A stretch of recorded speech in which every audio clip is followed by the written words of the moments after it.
Greetings. Now, in today's podcast, we're going to talk about what to do about employment barriers. That's very, very important when we talk about what do we need to do. And in relation to what I'm talking about when I say employment barriers, I'm referring to answering the tough questions. There are three situations by which you really need to make sure that you have an answer for.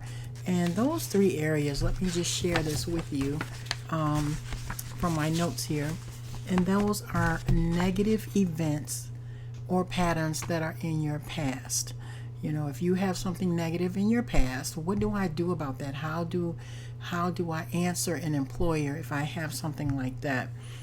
Something that you might have been fired, you might have been laid off, you might have been incarcerated or moving to a new city and just being homeless, chronic illness, workers' compensation claims, reasons for leaving, things like that. How do you explain those things and what do you need to do? Those are employment barriers, believe it or not, even though an employer may act like they don't have a prejudice for that. It just depends on what kind of business that is that you're seeking employment for.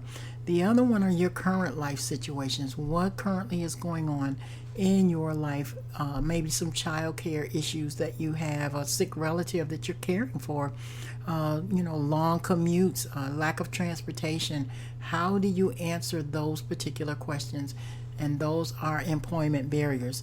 The third one is a person's negative beliefs about people, quote unquote, people like you, and meaning your age, your race, your gender, your felonies if you have any, welfare dependents, recovering addict, overemployed, underemployed, laid off, career change, whatever it is.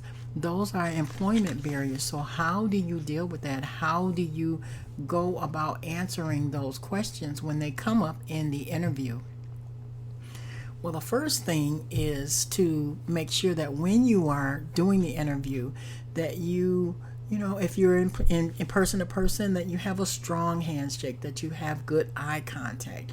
You don't want to look down or make the person feel like you're really insecure. You need to practice that, actually practice that. If that's something that you deal with, practice before you go to the interview. Just use a mirror if you feel insecure about asking someone to help you. Craft that welcome, craft that introduction. Hi, my name is so and so, and I am looking for employment. Just the basic things. Sometimes when you are nervous, those things just go right out the window, and then you end up going, oh my goodness, I messed up the interview, or I didn't do this, that, and the other. So practice how you're going to introduce yourself. It will bring self-confidence in there. Organize your resume, make sure you don't have any misspellings in there, and that you're a right fit for that particular job first and foremost. Now, this is before we get into the answers that you need to give if you've had any of those situations that I mentioned earlier. Now, your resume, it's not a one size fits all. I did do an applicant tracking system resume course that's on our website. You can take that course. It is self-paced. It's something that can help you to improve your resume if you need to. So go ahead to visit the website. The link is in our description or on the page that you're listening to, and just click on there and visit the website. You can take that course. It doesn't cost you anything. So make sure that your resume is tight and that it is what that employer is looking for, because one size does not necessarily fit all situations and circumstances. So let's talk about your story. Everybody has a story, an employment story, whether they've had great employment, whether they've been laid off. I met a gentleman one time when I transitioned to another state, and he was an older gentleman, and he was coming to work at the company that I was at. And he was very, very, very, very angry because he had spent 25, 30 years at one company, and they decided that he felt that he was no longer needed and that they let him go. Well, it could have been a myriad of reasons why they let him go. It could have been changing, it could have been financial, it could have been anything.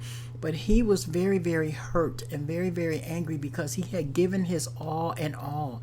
So how many of you have given your all and all and it still turned out it didn't turn out the way you had expected it to turn out, and you find yourself unemployed or looking for another job? Well, let's think about that. When you're talking about your story to an employer, you don't want to be bitter. He was very bitter. He was very angry, and you could tell. And at some point, people were like, "Oh my God, here comes Joe." I'm just making up that name because he's going to complain all day today about such and how he did this and that and how they let him go. Sometimes you have to forgive and keep moving in order to maintain even a job, because if people are asked, they may come against you and say, hey, we don't like this guy in our department, and so on and so forth. So make sure that you are excuse me, make sure that you are focusing in on what it is that you need to do. So now it's not necessary when you go into the interview that you need to bring up your past. However, if they ask, you need to make sure that you're taking full responsibility of whatever it is that's happened in your past. Let them know, how did you learn from your mistakes? These are the points that are very important when you are crafting your answer and crafting your story. How did you learn from your mistake?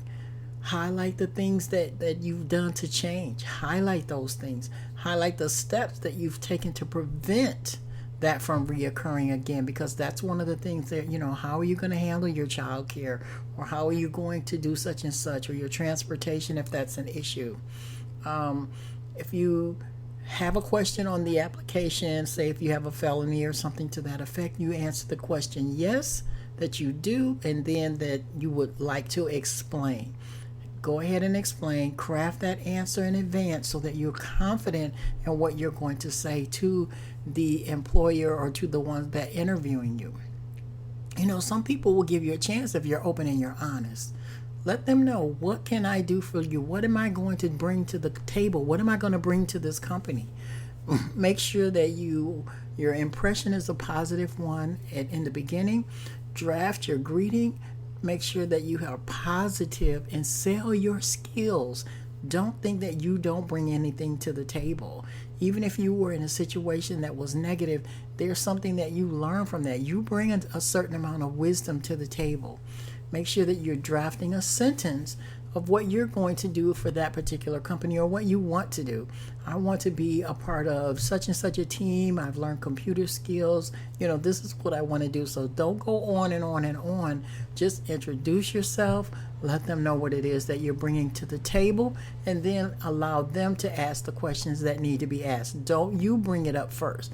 Let them bring it up and ask you, and then you have an answer for them, because you're not hiding anything, unless it's on the application. If you're hiding something, it's going to be discovered. So don't do that.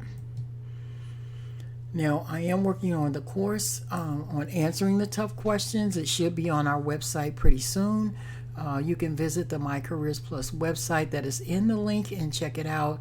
You can go to the courses. As I mentioned before, we have the ATS resume course on there, and this is the one that'll say answering the tough questions, and it will be just a walkthrough step by step, where you can just sit down and take your time, think about it, and craft your answer. But it'll give you the guidelines and the basis, and it'll give you questions that you need to make sure that you're answering and practicing before you get to that interview. So thank you so much for tuning in to the My Careers Plus podcast today, and you have a great one.